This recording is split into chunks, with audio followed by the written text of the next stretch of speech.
Salve, salve família, aqui quem fala é o Lutz do canal Cortes Podcast e no meu primeiro mês monetizado eu já fiz $3.000 só seguindo o que esse cara fala no curso dele. Então se você quer ganhar dinheiro com internet e YouTube sem nem precisar aparecer, confere o primeiro link na descrição.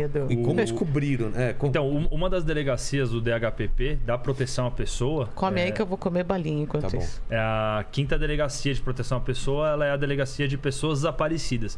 Na época até era da antissequestro, que ainda era do DH, mas...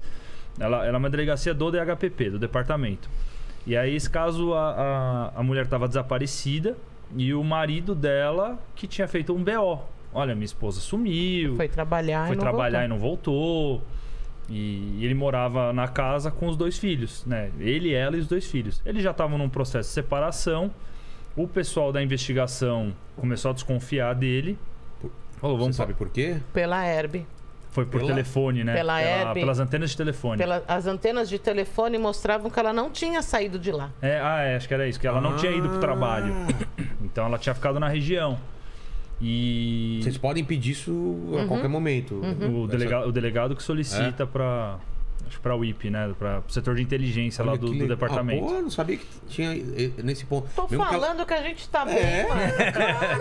Ela mesmo que não ligasse, só de o aparelho tá ligado, ela não precisa ligar para ninguém. O aparelho ligado, não, já os últimos momentos que o celular... hoje em dia com 4G eu acho que os dados... Se tá transferindo dados... ele tá sempre... eu acho que sim, né? Se não me engano, mas a gente não é muito... E aí cada vez que ele passa de uma antena para outra é que você consegue fazer, né? Então ela não tinha saído... já desconfiou. E aí eles estavam desconfiando dele. Eles já estavam num processo de separação. Parece que até ela já estava com outro namorado, mas ainda estava meio que na mesma casa, por causa dos filhos.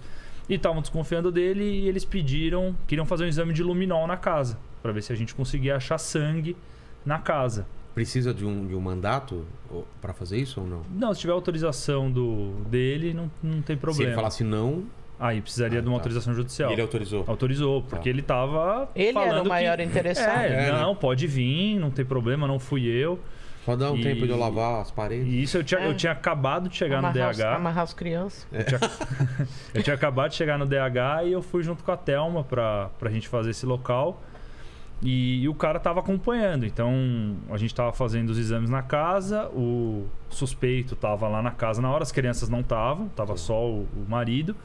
Os investigadores, a delegada, tava todo mundo acompanhando os exames. E a gente começou a jogar o luminol para ver se reagia, e ele reagiu no quarto.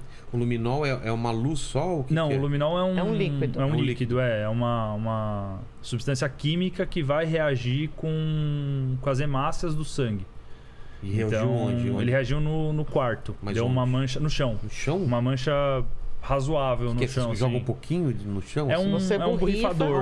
É um borrifador. Você borrifa. Isso tem que estar muito escuro. Tem que estar totalmente escuro e você vai ver uma luz azulada. Ó. Tipo luminescente, assim, vai dar um... Ó. Tem...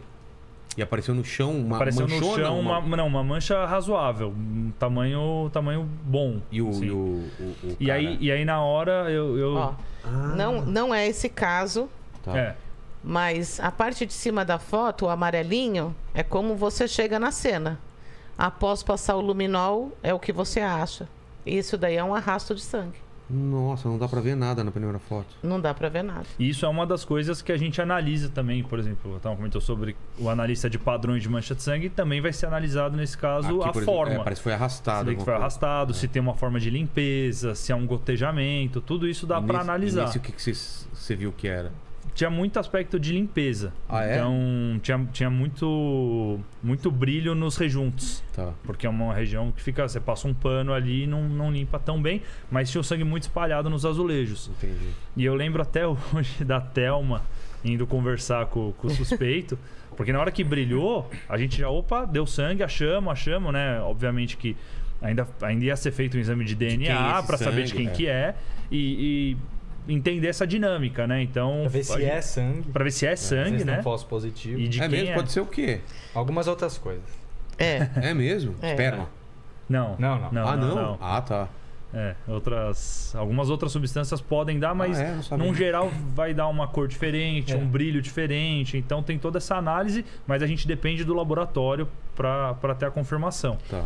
E aí o suspeito falou que a esposa dele tinha se cortado um dia numa briga. Fazendo a unha do pé, lembra? Não, acho que ele falou que ela tinha pego uma faca e ela se cortou. Nossa. Cortou o dedo. E aí a Thelma falou, ó, a gente consegue inclusive analisar aqui a quantidade de sangue, a gente vai ver que não é o normal pra um corte de dedo, alguma coisa assim. E a gente questionou ele, ela pegou a faca. Joguei, né? Vai que cola. Ela pegou a faca e ela que se cortou. E aí, né, nisso que a gente ficou ali, nesse debate com ele confessou que tinha matado. E a princípio, ele tinha falado... Você é muito ruim de contar a história, mano. Ele já foi pro final? Porra, mano. Você é muito ruim de contar a história. Leandro, vou te contar. Leandro e Vilela. Vamos lá, presta atenção. Aí, o legal é que o cara fez assim, não, beleza. Ela tá ali.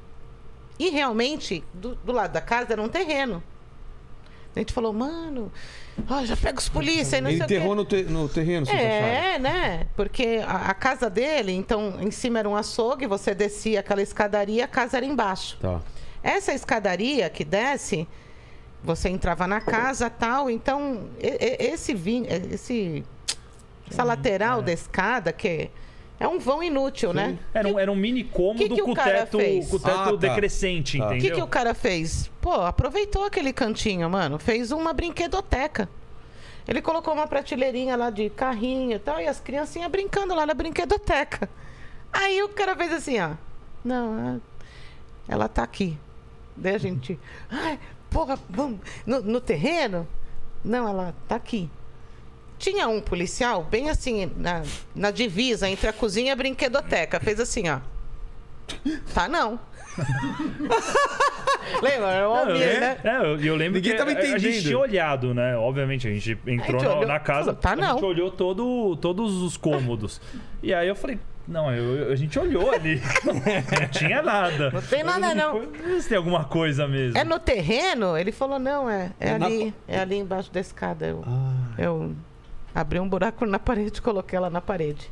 Caramba! Daí colocou a estante das crianças, brincando, né?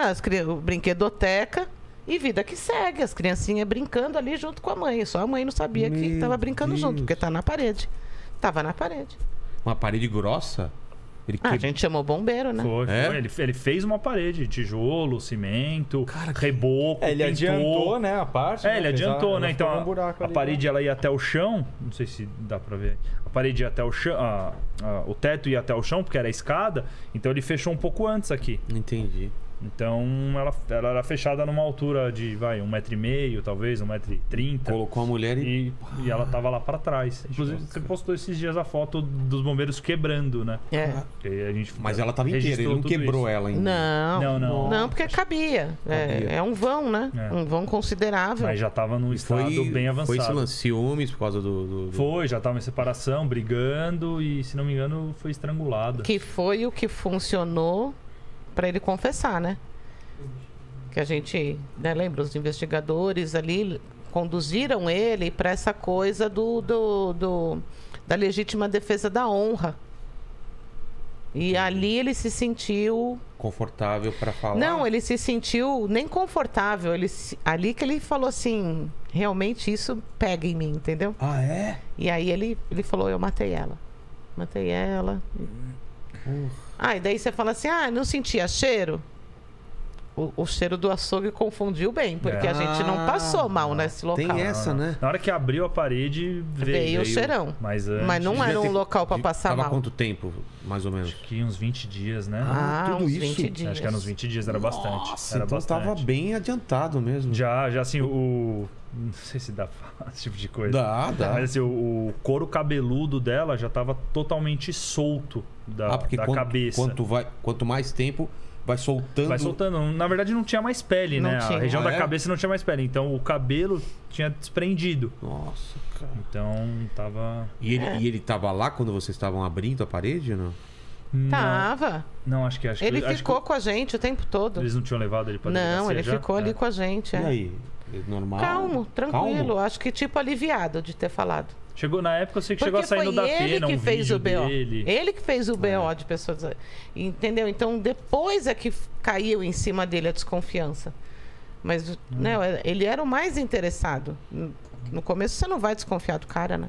E já tinha 20 dias que tinha acontecido. Então, se acho que ele teve algum remorso, já tinha dado mas tempo... Mas esse é um local, né, que você estava falando, é que a gente chama o cadáver que está em decomposição? Em estado avançado de decomposição, que a gente... Ah, mas vocês são...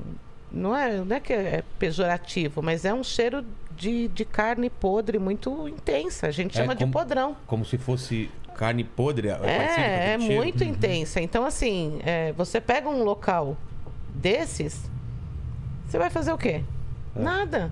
Você tem nível superior, você é o perito, você é o chefe da equipe, você tem que colocar no rabo de alguém. De quem? Do fotógrafo. Vai lá e fotografa. Mas ninguém sofre. É só o perito. Aquele cheiro... Ah, não. Nossa, o Leandro mexe. Mosca pra caramba. Não, então, mas tirando essa parte de deixar o assunto mais leve... Mas é verdade. É um local totalmente prejudicado nessa situação de tempo de morte. Beleza. Ela estava no estágio de saponização, né? É saponização? Saponificação. Saponificação. Tá bom. É só um estágio que varia, né? A mulher num lugar fechado, úmido, né? Então, pequenininha, ela era miudinha e não sei o que e tal. Mas um local de corpo em decomposição, ele perde um monte de coisa. Então, aí entra o tempo que o Leandro falou. O tempo, tanto de morte, que não dá para você determinar direito, como o tempo de falar assim, há quanto tempo ele está aqui? Que vestígios eu vou pegar aqui perto, que é da época ou do até fato. No cadáver, né? Que é da época do fato. Mas tem uma bituca de cigarro perto dele. Tá, mas se ele tá há 30 dias aqui, essa bituca tá há 30 dias, sabe? Você se perde nesses vestígios de o que você vai coletar, né? Quer ver um exemplo rápido? Que nem é um dos casos tão interessantes. Vai terminar esse caso? Que eu vou perguntar uma coisa desse caso. Não, então... É só perguntar uma coisa. Quando o cara confessa o crime, meio que acaba o trabalho de vocês ou não? Não, aí você tem que provar tudo aquilo que ele está falando. Porque vamos supor que o cara está confessando por alguém. Entendi. Então, assim, aquela mancha que a gente coletou continua indo pro laboratório. Tá. Entendeu? A análise do cadáver vai continuar sendo feita, o laudo ainda vai ser produzido. Se tiver um exame complementar, de repente, uma reconstituição, um exame, alguma coisa, vai ser feito. Se teve uma arma do crime, vai ser feito exame na balística ou na faca, no que foi utilizado. Porque até o próprio Código de Processo Penal, artigo 158, eles falam. Mesmo tendo a confissão de um autor, se houver existência de vestígios, isso daí não pode suprir a confissão. Então você tem que fazer, porque é uma coisa, você chega e fala, eu matei minha esposa. Aí amanhã você conversa com seu advogado fala, não, vamos mudar essa versão, e você muda. E pode? Entendeu? Pode. Você muda. Você vai falar que você alega. Que foi coagido. Você pode alegar um monte de coisa. Agora, a partir do momento. Essa é uma coisa que é interessante você ter comentado, porque muita gente tem essa dúvida. Às vezes fala, mas o cara confessou o crime. Por que tá fazendo a perícia? Não, precisa, é essencial. Você precisa materializar aquilo, para não depender só da confissão dele. A confissão, o pessoal usa um termo ruim, assim, né? Que são as prostitutas das provas. Das provas. As testemunhas, né? E a confissão são as testemunhas. Porque muda, né? Muda, né? Pode mudar da noite pro dia. Então, pode indo para um lado. Ele pode estar confessando para proteger alguém, ou porque ele está sendo ameaçado. E a prova pericial é uma coisa objetiva, uma coisa técnica. Não tem o que. O sangue tá ali. O sangue e o DNA é daquela outra. Da vítima, por exemplo. Entendi. Então, assim, não tem como. Ou até mesmo para aliviar a pena dele, né? De repente ele fala assim: briguei com a minha esposa, eu dei um soco no rosto dela, ela bateu, caiu, bateu a cabeça e aí ela morreu. Daí você vai acreditar só nisso? Não, vai ter autópsia. Aí vai mostrar que ela foi envenenada, ou ela foi esfaqueada, ou ela foi estrangulada, ou ela foi estuprada e morta. E aí são qualificadoras, Pode aumentar a pena do cara. né?